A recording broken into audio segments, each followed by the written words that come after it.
Bonjour à toutes et à tous, je suis Tao, vous êtes sur la chaîne de la Taloche, la chaîne qui claque, hashtag la chaîne qui claque, arrobase taophilpw, arrobase la Taloche, comme ça se prononce, mais avec un E, parce qu'il y a toujours un E, sinon ça fait pas... Sinon ça fait... Voilà. Ouais, je commence sur des blagues. C'est la vidéo d'NXT, de toute façon vous l'avez vu dans le titre, vous n'êtes pas con. Je vous parle de cette vidéo après avoir fait premièrement celle de la AEW, mon petit coup de gueule qui m'a remis en forme, et après celle de Impact qui m'a un petit peu moins mis en forme, même si j'ai beaucoup apprécié le show, mais du coup c'était un petit peu moins dynamique. Donc voilà, à croire que la AEW, malgré le fait qu'il m'ait totalement fait chier, ouais, je dis des gros mots. Ouais, ouais, donc voilà, faut s'y faire. Du coup, voilà, malgré le fait qu'il m'ait embêté, ça m'a remis en forme pour faire des critiques. Donc, du coup, voilà, j'enchaîne avec NXT. Je vais vous parler du show du 27 novembre que j'ai pas chroniqué sur la chaîne, mais que je vais chroniquer rapidement maintenant, et du show du 4 décembre, pour un petit peu faire la liaison entre les deux, parce que voilà, les deux se suivent et se ressemblent pas, quoique un petit peu. Donc du coup, voilà, je vais vous parler de ce que j'ai aimé dans ce show. Premièrement, il y a eu un match entre... pour commencer le show du 27 novembre, il y a eu la grosse poilade générale du fait qu'NXT ait gagné Survivor Series. Bravo à eux. Mais voilà, c'est pas ça trop qui m'intéresse, hein. Il va y avoir la rivalité Ciampa contre Disputé d'Era qui se met en place encore en continu. Finn Balor qui se mêle à tout ça. Et voilà, c'est le match par équipe, pas féminin, le match par équipe tout court. Pardon, les Undisputed Era qui sont représentés par Bobby Fish et Kyle O'Reilly qui viennent affronter Keith Lee et Dominic Dijakovic pour les titres par équipe. Ça, c'est la petite subtilité du show. Du coup, voilà. Il me semble que c'est dans ce match que Bobby Fish s'est blessé, a été remplacé au pied levé par Roderick Strong, bien sûr. Je rappelle toujours la théorie que j'avais balancée sur une autre vidéo. C'est le fait que Roderick Strong se fasse prendre pour un con par la part de ses copains, que ce soit l'idiot utile du groupe et le mec qui se met toujours à fond pour aider ses coéquipiers alors que les coéquipiers s'en battent un petit peu les coups de lui, mais très légèrement, sans plus. Voilà. Quelque chose peut-être encore à corriger ou à exploiter. Du coup, voilà, c'est une victoire, mine de rien, d'Undisputed Era sur Kisly Dominic Djokovic, après une intervention d'Adam Cole qui vient sur la rampe. L'un des moments préférés de ces 2 dernières semaines pour moi, tout catch confondu, que j'ai regardé en tout cas. C'est Adam Cole qui arrive sur la rampe pour un petit peu distraire Kisly Dominic Djokovic. Et en fait, à ce moment-là, il y a Kisly qui arrive et qui le balance avec son coup d'épaule, hein, directement au-dessus des fans qui étaient au premier rang, quoi. Donc en fait, il s'envole et sur le plan de caméra, on voit juste Adam Cole qui s'envole et qui ne revient jamais. Donc voilà, c'était vraiment un très très très bon moment de catch. C'est pour ça qu'on regarde le catch, c'est pour des moments comme ça. Du coup, voilà, on a une vidéo récap de ce qui s'est passé avec Dakota Kai sur Tegan Nox au War Games. Du coup, le fait qu'elle soit devenue méchante en trahissant sa meilleure amie. On a ensuite une petite promo pour annoncer Lio Rush qui a conservé son titre contre Angel Garza. Et voilà. On dit aussi que ce soir, Lio Rush va affronter Akira Tozawa. Ça va être un match super cool, même si Akira Tozawa est censé être un catcheur de Raw. Voilà, on le rappelle toujours. Mansour affronte Shane Thorne. Mansour, du coup, le saoudien, le représentant de l'Arabie Saoudite, qui catch en dehors de l'Arabie Saoudite. Qu'est-ce que c'est étrange? Est-ce qu'il a réussi à prendre son vol? Apparemment oui. Il affronte du coup l'Australien Shane Thorne. J'aime beaucoup Shane Thorne, j'en ai déjà parlé dans des vidéos précédentes. Je trouve ce catcheur incroyable.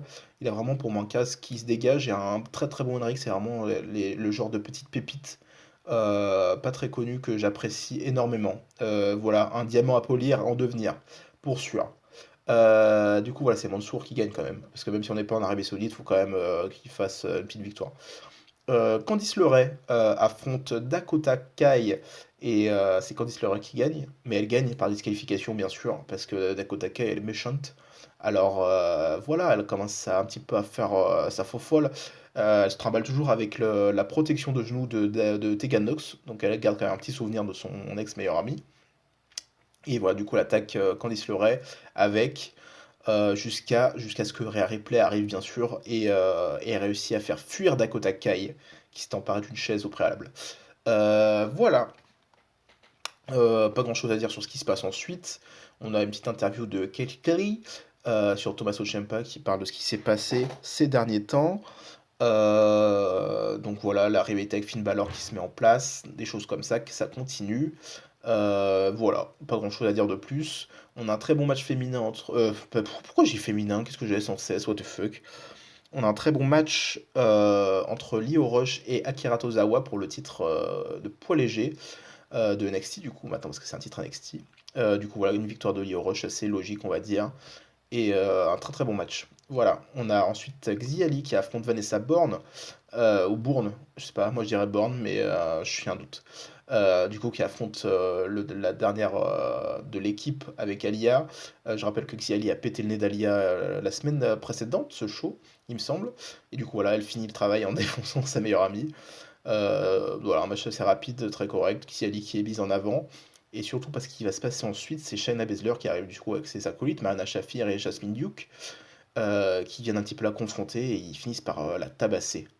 Voilà, donc c'est à peu près ça, c'est ça le délire, c'est que Xiali maintenant elle est la nouvelle cible de Shayna Baszler parce que Shayna Baszler on sent qu'elle a pas trop envie d'aller confronter Rhea Ripley, donc du coup elle affronte d'autres meufs.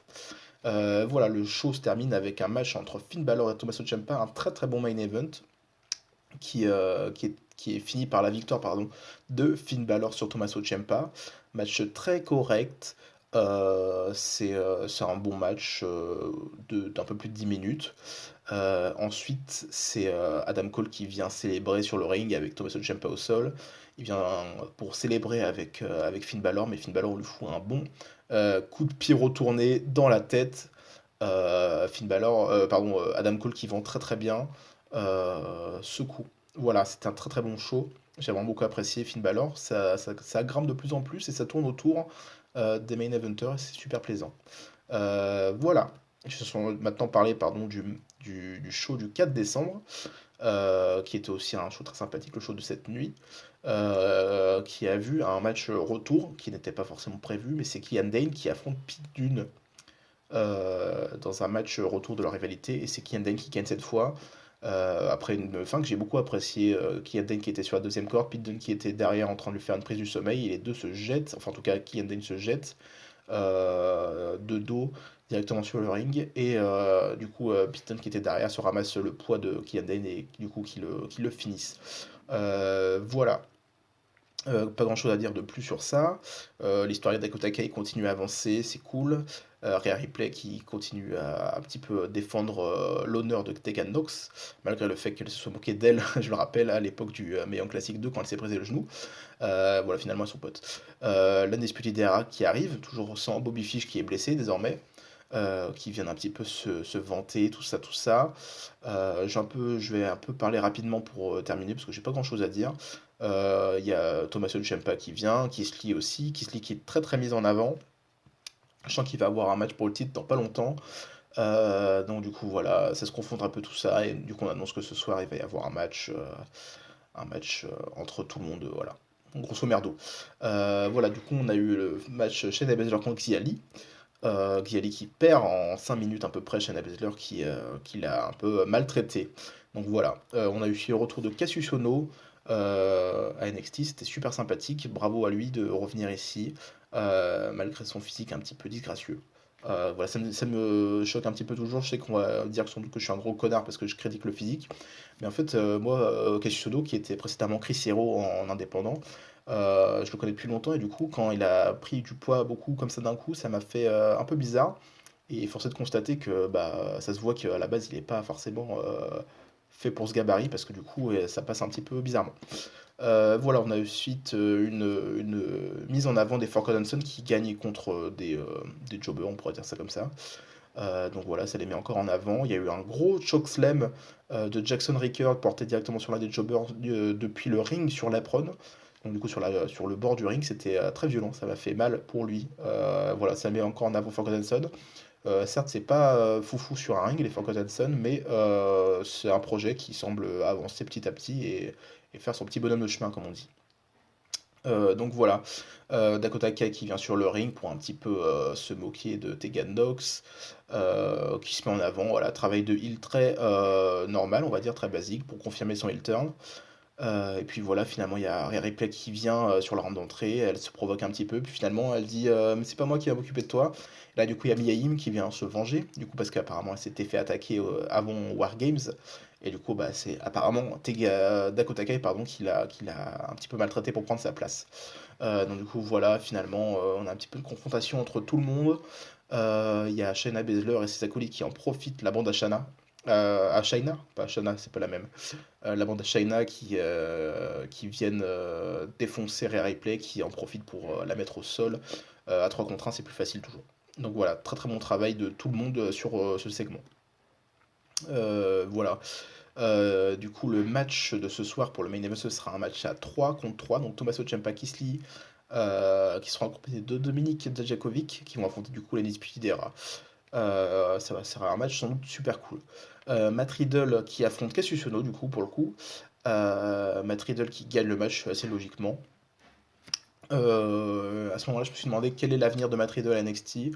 Et force est de constater que j'en vois pas. Donc j'espère qu'il va, pourquoi pas, changer de roster dans pas longtemps, ou alors redynamiser pour partir sur un truc un petit peu différent. Parce que voilà, il a fait le tour hein, d'NXT, il a eu son match pour le titre de champion du monde, il l'a pas gagné. Pour moi, c'est pas forcément une nécessité que tout le monde gagne le titre NXT pour passer dans le roster suivant. En tout cas dans le main roster qui n'est plus le main roster du coup. Mais c'est pas forcément une nécessité, donc du coup pour moi, Matt Riddle maintenant doit passer à autre chose et la case NXT doit être finie pour lui, je pense, pour pouvoir repartir sur quelque chose de cool. Voilà, on a le retour de Kushida, de retour de sa blessure, qui va affronter Raul Mendoza ce soir. Mais Raul Mendoza il se fait attaquer directement sur la rampe d'entrée par Cameron Grimes. Et du coup, c'est Cameron Grimes qui prend la place de Raul Mendoza. Moi, je me suis dit un petit peu what the fuck à ce moment-là, mais pourquoi pas. Et du coup, on a un match entre Kushida et Cameron Grimes qui est un très très bon match. Mais malheureusement, Cameron Grimes, bah, il perd contre Kushida. Donc bravo à lui d'avoir attaqué quelqu'un pour perdre ensuite.